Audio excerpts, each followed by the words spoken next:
João Patton, um missionário entre os antropófagos, 1824-1907. Perto de Dawswinton, na Escócia, morava um casal conhecido em toda a região como os velhos Adão e Eva.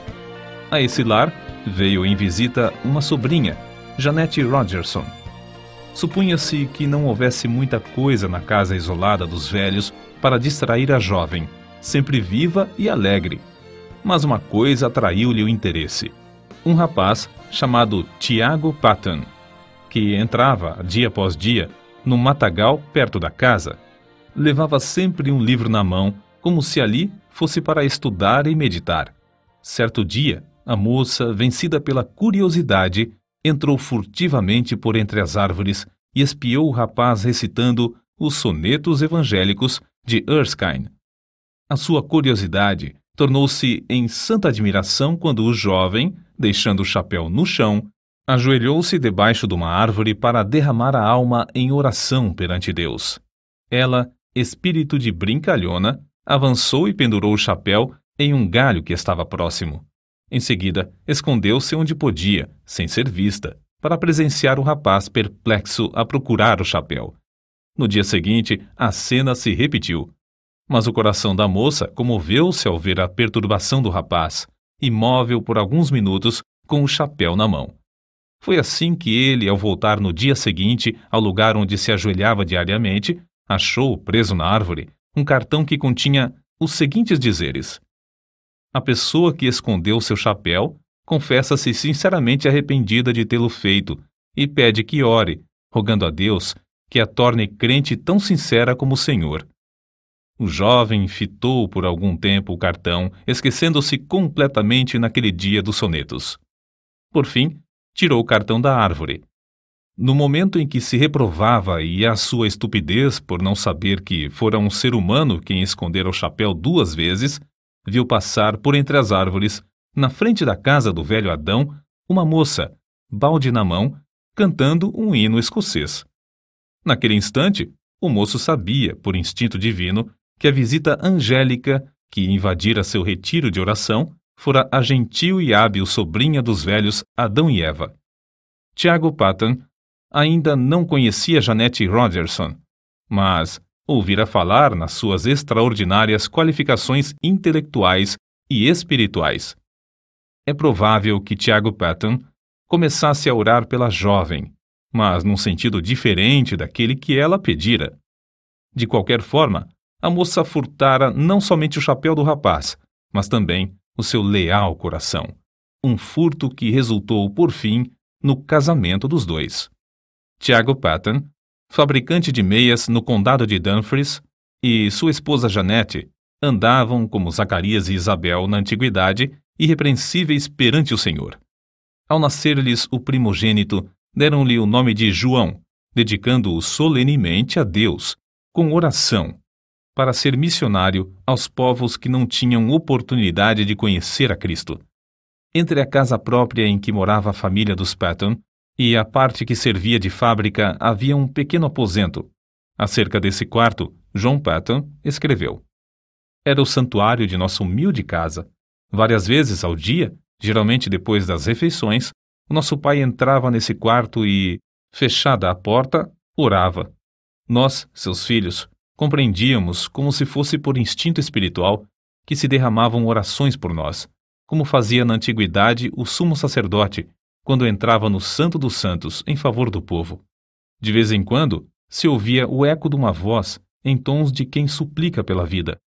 Passávamos pela porta nas pontinhas dos pés, de modo a não perturbar a santa e íntima conversação. O mundo lá fora não sabia de onde vinha o gozo que brilhava no rosto de nosso pai, mas nós, seus filhos, o sabíamos.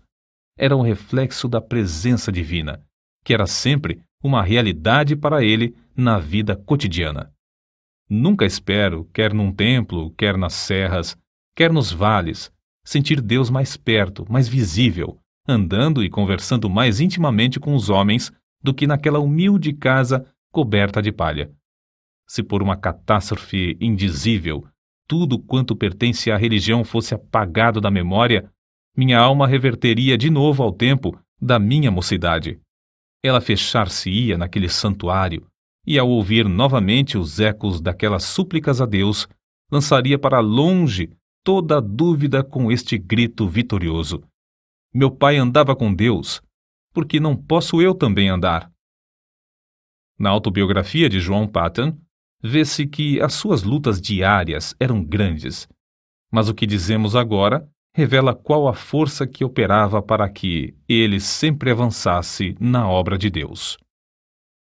Antes, realizava-se culto doméstico na casa de meus avós somente aos domingos, mas meu pai convenceu primeiro a minha avó a orar, ler um trecho da Bíblia e cantar um hino diariamente, pela manhã e à noite. Depois, todos os membros da família seguiram esse costume. Foi assim que meu pai começou, aos 17 anos de idade, o bendito costume de fazer cultos matutinos e vespertinos em casa. Costume que observou, talvez sem uma única exceção, até se achar no leito de morte com 77 anos de idade. No último dia da sua vida, uma passagem das Escrituras foi lida e ouviu-se sua voz na oração. Nenhum dos filhos se recorda de um só dia que não fosse assim santificado. Muitas vezes havia pressa em atender a um negócio. Inúmeras vezes chegavam os amigos. Mas nada impedia que nos ajoelhássemos em redor do altar familiar enquanto o sumo sacerdote dirigia as nossas orações a Deus e se oferecia a si mesmo e a seus filhos ao mesmo Senhor. A luz de tal exemplo era uma bênção, tanto para o próximo como para a nossa família. Muitos anos depois, contaram-me que a mais depravada mulher da vila, uma mulher da rua, declarou que a única coisa que evitou o seu suicídio foi que, numa noite escura, perto da janela da casa de meu pai, ouviu-o implorando no culto doméstico que Deus convertesse o ímpio do erro do seu caminho e o fizesse luzir como uma joia na coroa do Redentor. Vi, disse ela, como eu, era um grande peso sobre o coração desse bom homem e sabia que Deus responderia à sua súplica. Foi por causa dessa certeza que não entrei no inferno e que achei o único Salvador. Por meio desse ocorrido, a mulher foi salva e transformada pela graça divina. Não é de admirar que, em tal ambiente, 3 dos 11 filhos de Tiago Paton, João, Walter e Tiago, fossem constrangidos a dar suas vidas à obra mais gloriosa, a de ganhar almas. Não julgamos estar esse ponto completo sem lhe acrescentar mais um trecho dessa autobiografia. Até que ponto fui impressionado nesse tempo pelas orações de meu pai, não posso dizer. Nem ninguém pode compreender. Quando de joelhos e todos nós ajoelhados em redor dele no culto doméstico, ele derramava toda a sua alma em oração com lágrimas, não só por todas as necessidades pessoais e domésticas, mas também pela conversão da parte do mundo onde não havia pregadores para servirem a Jesus.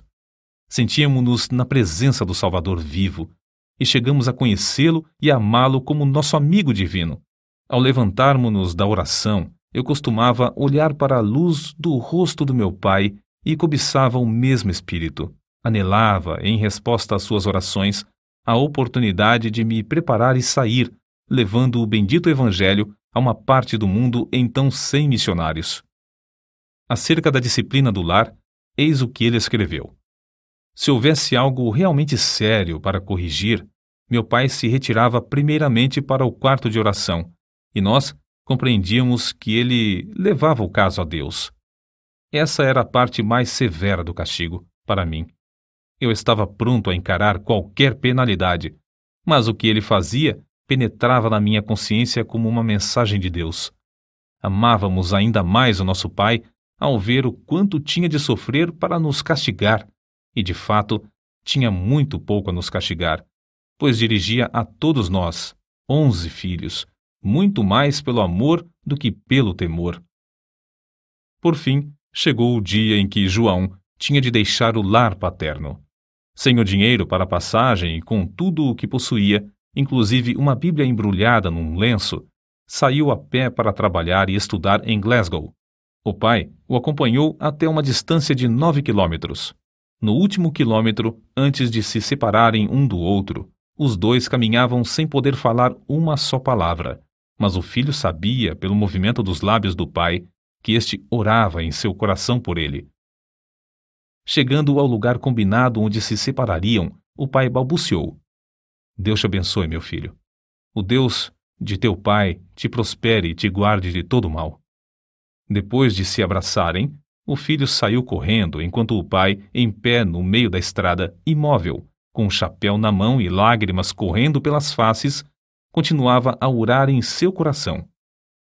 Alguns anos depois, o filho testificou de que essa cena, gravada na sua alma, o estimulava como um fogo inextinguível a não desapontar o pai no que esperava dele, seu filho, que seguisse o seu bendito exemplo de andar com Deus. Durante os 3 anos de estudos em Glasgow, apesar de trabalhar com as próprias mãos para se sustentar, John Paton, no gozo do Espírito Santo, fez uma grande obra na seara do Senhor. Contudo, soava-lhe constantemente aos ouvidos o clamor dos selvagens nas ilhas do Pacífico, e isso foi, antes de tudo, o assunto que ocupava as suas meditações e orações diárias. Havia outros para continuar a obra que fazia em Glasgow, mas quem desejava levar o evangelho a esses pobres bárbaros? Ao declarar sua resolução de trabalhar entre os canibais das Novas Hébridas, quase todos os membros da sua igreja se opuseram à sua saída. Um muito estimado irmão assim se exprimiu: entre os antropófagos, será comido por eles. A isso, John Paton respondeu: o irmão é muito mais velho que eu, breve será sepultado e comido por vermes. Declaro ao irmão que, se eu conseguir viver e morrer servindo ao Senhor Jesus e honrando o seu nome, não me importarei ser comido por antropófagos ou por vermes.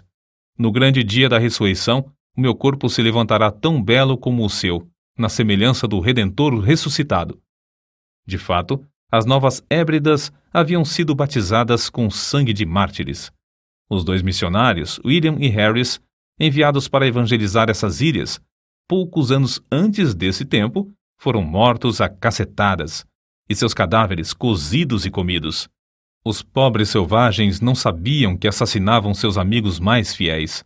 Assim, os crentes em todos os lugares, ao receberem as notícias do martírio dos 2, oraram com lágrimas por esses povos.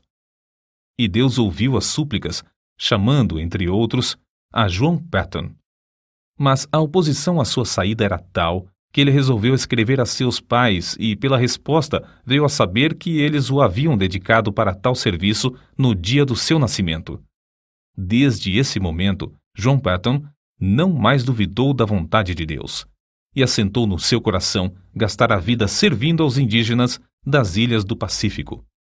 O nosso herói conta muitas coisas de interesse acerca da longa viagem à vela para as Novas Hébridas. Quase no fim da viagem, quebrou-se o mastro do navio. As águas os levavam lentamente para Tana, uma ilha de antropófagos onde a bagagem teria sido saqueada e todos a bordo cozidos. Contudo, Deus ouviu suas súplicas e os fizeram alcançar uma outra ilha. Alguns meses depois, foram à mesma ilha de Tana, onde conseguiram comprar o terreno dos silvícolas e edificar uma casa. Comove o coração ler que construíram a casa sobre os mesmos alicerces lançados pelo missionário Turner 15 anos antes, o qual teve de fugir da ilha para escapar de ser morto e comido pelos selvagens. Acerca da sua primeira impressão sobre o povo, Paton escreveu: fui levado ao maior desespero. Ao vê-los na sua nudez e miséria, senti tanto horror como compaixão. Eu tinha deixado a obra entre os amados irmãos em Glasgow, obra em que sentia muito gozo para dedicar-me a criaturas tão degeneradas. Perguntei-me a mim mesmo: é possível ensiná-las a distinguir entre o bem e o mal e levá-las a Cristo ou mesmo a civilizá-las? Mas tudo isso eram apenas sentimentos passageiros. Logo senti um desejo tão profundo de levá-los ao conhecimento e amor de Jesus como jamais sentira quando trabalhava em Glasgow. Antes de completar a casa em que o casal Paton iria morar, houve uma batalha entre 2 tribos. As mulheres e crianças fugiram para a praia, onde conversavam e riam ruidosamente, como se seus pais e irmãos estivessem ocupados em algum trabalho pacífico. Mas, enquanto os selvagens gritavam e se empenhavam em conflitos sangrentos, os missionários entregavam-se à oração por eles. Os cadáveres dos mortos foram levados pelos vencedores a uma fonte de água fervente, onde foram cozidos e comidos. À noite ainda se ouvia pranto e gritos prolongados nas vilas em redor. Os missionários foram informados de que um guerreiro, ferido na batalha, acabara de morrer em casa. A sua viúva foi estrangulada imediatamente, conforme o costume, para que o seu espírito acompanhasse o do marido e lhe continuasse a servir de escrava. Os missionários, então, nesse ambiente da mais repugnante superstição, da mais baixa crueldade e da mais flagrante imoralidade, esforçavam-se para aprender a usar todas as palavras possíveis desse povo que não conhecia a escrita. Anelavam falar de Jesus e do amor de Deus a esses seres que adoravam árvores, pedras, fontes, riachos, insetos, espíritos dos homens falecidos, relíquias de cabelos e unhas, astros, vulcões, etc. A esposa de Patton era uma ajudadora esforçada e, dentro de poucas semanas, reuniu 8 mulheres da ilha a quem instruía diariamente. 3 meses depois da chegada dos missionários à ilha, a esposa de Patton faleceu de malária e 1 mês depois, o filhinho também morreu. Quem pode avaliar as saudades de Patton durante os anos que trabalhou sem ajudadora em Tana? Apesar de quase haver morrido também da mesma enfermidade, de os crentes insistirem para que voltasse à sua terra e de os indígenas fazerem plano após plano de matá-lo, esse herói permaneceu orando e trabalhando fielmente no posto onde Deus o colocara. Um templo foi construído e um bom número se congregava para ouvir a mensagem divina. Patton não somente conseguiu reduzir a língua dos tanianos à forma escrita, mas também traduziu uma parte das escrituras, a qual imprimiu apesar de não conhecer a arte tipográfica. Acerca da gloriosa façanha de imprimir o livro em taniano, assim escreveu: Confesso que gritei de alegria quando a primeira folha saiu do prelo, tendo todas as páginas na ordem própria. Era 1 hora da madrugada, eu era o único homem branco na ilha, e havia horas em que todos os nativos dormiam. Contudo, atirei ao ar o chapéu e dancei como um menino por algum tempo ao redor do prelo. Terei eu perdido a razão? Não devia, como missionário, estar de joelhos louvando a Deus por mais esta prova de sua graça? Crede, amigos, o meu culto foi tão sincero como o de Davi, quando dançou diante da arca do seu Deus. Não deveis pensar que, depois de pronta a primeira página, eu não me tivesse ajoelhado pedindo ao Todo-Poderoso que propagasse a luz e a alegria do seu santo livro nos corações entenebrecidos dos habitantes daquela terra inculta. Depois de Patton haver passado 3 anos em Tana, o casal de missionários que vivia na ilha vizinha, Erromanga, foi martirizado barbaramente a machadadas em pleno dia. Ao completar 4 anos de estada em Tana, o ódio dos indígenas dessa ilha chegou ao auge. Diversas tribos combinaram matar o indefeso missionário e findar, assim, com a religião do Deus de amor em toda a ilha. Contudo, como ele mesmo se declarava imortal até findar sua obra na terra, evitava em pleno campo os inúmeros golpes de lanças, machadinhas e cacetes armados pelas mãos dos indígenas, e assim conseguiu escapar para a ilha de Aneitium. Planejou então ocupar-se na obra de tradução do resto dos evangelhos na língua taniana, enquanto esperava a oportunidade de voltar a Tana. Porém, sentiu-se dirigido a aceitar a chamada para ir à Austrália. Em poucos meses, animou as igrejas ali a comprarem um navio à vela para servir aos missionários. Despertou-as também a contribuírem liberalmente e a enviarem mais missionários a evangelizar todas as ilhas. Acerca da sua viagem à Escócia, depois de alguns anos nas Novas Hébridas, ele escreveu: Fui de trem a Dumfries e lá achei condução para o querido lar paterno, onde fui acolhido com muitas lágrimas. Havia somente 5 curtíssimos anos que saíra desse santuário com a minha jovem esposa, e agora, ai de mim! Mãe e filhinho jazem no túmulo, em Tana, nos braços um do outro, até o dia da ressurreição. Não foi com menos gozo, apesar de sentir-me angustiado, que, poucos dias depois, encontrei-me com os pais da minha querida falecida esposa. Antes de deixar a Escócia para a nova viagem, Patton casou-se com a irmã de outro missionário. Chamada por Deus a trabalhar entre os povos mergulhados nas trevas das Novas Hébridas, ela serviu como fiel companheira de seu marido por muitos anos.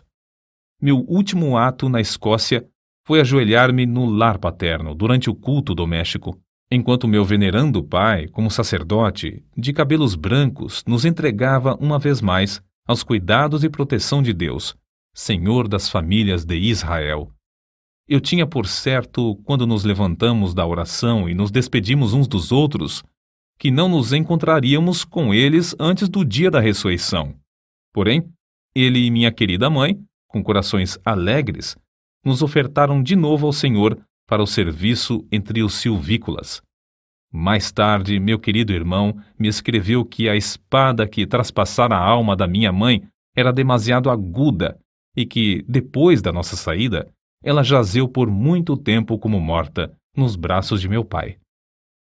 Prestes a regressar às ilhas, Patton foi constrangido pelo voto de todos os missionários a não voltar a Tana, mas abrir a obra na vizinha ilha de Aniwa. Dessa forma, tinha de aprender outra língua e começar tudo de novo.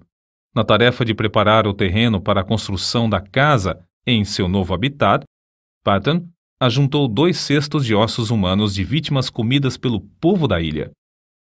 Quando essas pobres criaturas começavam a usar um pedacinho de chita ou um saiote, era sinal exterior de uma transformação, apesar de estarem longe da civilização. E quando começavam a olhar para cima e a orar àquele a quem chamavam de Pai, nosso Pai, meu coração se derretia em lágrimas de gozo, e sei, por certo, que havia um coração divino nos céus que se regozijava também. Contudo, como em Tana, Patton considerava-se imortal até completar a obra que lhe fora designada por Deus. Inúmeras vezes evitou a morte agarrando a arma levantada pelos selvagens contra ele, a fim de o matarem. Tempos depois, a força das trevas unidas contra o Evangelho em Aniwa cedeu. Isso data do tempo em que cavou um poço na ilha. Para os indígenas, a água de coco para satisfazer a sede era suficiente, porque se banhavam no mar e usavam pouco a água para cozinhar, e nenhuma para lavar a roupa. Mas para os missionários, a falta de água doce era o maior sacrifício. Por isso, Patton resolveu cavar um poço. No início, os indígenas auxiliavam-no na obra, apesar de considerarem o plano do deus de Misse dar chuva de baixo uma concepção nada lúcida. Mas depois, amedrontados pela profundeza da cavidade, deixaram o missionário a cavar sozinho, dia após dia, enquanto contemplavam de longe, dizendo uns aos outros: quem jamais ouviu falar em chuva que vem de baixo? Pobre Misse, coitado! Quando o missionário insistia em dizer que o abastecimento de água em muitos países vinha de poços, eles respondiam: é assim que se dá com os doidos. Ninguém pode desviá-los de suas ideias loucas. Depois de longos dias de labor enfadonho, Patton alcançou terra úmida. Confiava em Deus para obter água doce, em resposta às suas orações. Contudo, nessa altura, ao meditar sobre o efeito que causaria entre o povo o fato de encontrar água salgada, sentia-se quase que tomado de horror. Sentia-me, escreveu ele, tão comovido que fiquei molhado de suor e tremia-me todo o corpo, quando a água começou a borbulhar de baixo e a encher o poço. Tomei um pouco de água na mão, levei-a à boca para prová-la. Era água potável, era a água viva do poço de Jeová. Os chefes indígenas, com seus homens, a tudo assistiam. Era uma repetição em escala reduzida do episódio em que os israelitas rodearam Moisés quando ele fez água sair da rocha. O missionário, depois de passar algum tempo louvando a Deus, ficou mais calmo, desceu novamente, encheu um jarro da chuva que Deus Jeová lhe dava pelo poço e entregou-o ao chefe. Este sacudiu o jarro para ver se realmente havia água dentro. Então, tomou um pouco na mão e, não satisfeito com isso, levou à boca um pouco mais. Depois de revolver os olhos de alegria, bebeu-a e rompeu em gritos. Chuva! Chuva! É chuva mesmo! Mas como a arranjou? Patton respondeu. Foi Jeová, meu Deus, quem a deu da sua terra, em resposta ao nosso labor e orações. Olhai e vede por vós mesmos como borbulha a terra. Não havia um homem entre eles que tivesse coragem de chegar perto da boca do poço. Então, formaram uma fila comprida e, segurando-se uns aos outros pelas mãos, avançaram até que o homem da frente pudesse olhar para dentro do poço. A seguir, o que tinha olhado passava para a retaguarda, deixando o segundo olhar para a chuva de Jeová, muito embaixo. Depois de todos olharem um por um, o chefe dirigiu-se a Patton e disse: Missy, a obra de seu Deus Jeová é admirável, é maravilhosa. Nenhum dos deuses de Aniwa jamais nos abençoou tão maravilhosamente. Mas, Missy, ele continuará para sempre a dar chuva por essa forma ou acontecerá como a chuva das nuvens? O missionário explicou, para gozo indizível de todos, que essa bênção era permanente e para todos os aniwanianos. Durante os anos que se seguiram, os nativos experimentaram cavar poços em 6 ou 7 dos lugares mais prováveis, perto de várias vilas. Todas as vezes que o fizeram, ou encontraram pederneira, ou o poço dava água salgada. Diziam entre si: sabemos cavar, mas não sabemos orar como Missy, e, portanto, Jeová não nos dá chuva de baixo. Num domingo, depois que Patton alcançou a água do poço, o chefe Namakei convocou o povo da ilha. Fazendo seus gestos com a machadinha na mão, dirigiu-se aos ouvintes da seguinte maneira: Amigos de Namakei, todos os poderes do mundo não podiam obrigar-nos a crer que fosse possível receber chuva das entranhas da terra, se não a tivéssemos visto com os próprios olhos e provado com a boca. Desde já, meu povo, devo adorar ao Deus que nos abriu o poço e nos dá chuva de baixo. Os deuses de Aniwa não podem socorrer-nos como o Deus de Missy. Para todos sempre, sou um seguidor de Deus Jeová. Todos vós que quiserdes fazer o mesmo, tomai os ídolos de Aniwa, os deuses que nossos pais temiam, e lançai-os aos pés de Missy. Vamos a Missy para ele nos ensinar como devemos servir a Jeová, que enviou seu filho Jesus para morrer por nós e nos levar aos céus. Durante os dias que se seguiram, grupo após grupo dos silvícolas, alguns com lágrimas e soluços, outros aos gritos de louvor a Jeová, levaram seus ídolos de pau e pedra perante o missionário. Reunidos em montes, os ídolos de pau foram queimados, os de pedra enterrados em covas de 4 a 5 metros de profundidade, e alguns, de maior superstição, foram lançados no fundo do mar, longe da terra. Um dos primeiros passos da vida cotidiana da ilha, depois da destruição dos ídolos, foi a invocação da bênção do Senhor às refeições. O segundo passo, uma surpresa maior e que também encheu o missionário de gozo, foi um acordo entre eles de fazer culto doméstico de manhã e à noite. Sem dúvida, esses cultos eram misturados por algum tempo com muitas das superstições do paganismo. Mas Patton traduziu as escrituras, imprimiu-as na língua aniwaniana e ensinou o povo a lê-las. A transformação do povo da ilha foi uma das maravilhas dos tempos modernos. Como arde o coração ao ouvir acerca da ternura que o missionário sentia para com esses amados filhos na fé, e do carinho com que esses, outrora cruéis selvagens que comiam carne humana, mostravam para com o missionário. Que o nosso coração arda também para ver a mesma transformação dos milhares de indígenas no interior de nosso querido Brasil. Patton descreveu a primeira ceia do Senhor com as seguintes palavras: ao colocar o pão e o vinho nas mãos, outrora manchadas do sangue da antropofagia, agora estendidas para receber e participar dos emblemas do amor do Redentor, antecipei o gozo da glória até o ponto de o coração não suportar mais. É-me impossível experimentar delícia maior antes de eu poder fitar o rosto glorificado do próprio Senhor Jesus Cristo. Deus não somente concedeu ao nosso herói o indizível gozo de ver os anionianos evangelizando as ilhas vizinhas, mas também de ver seu próprio filho, Frank Patton, e esposa, morando na ilha de Tanna e dando prosseguimento à obra que ele começara com maior sacrifício.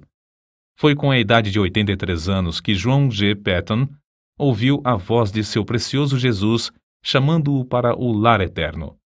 Quão grande o seu gozo, não somente ao reunir-se aos seus queridos filhos das ilhas do sul do Pacífico que entraram no céu antes dele, mas também saudar com um bem-vindo os demais quando chegarem ali, um por um.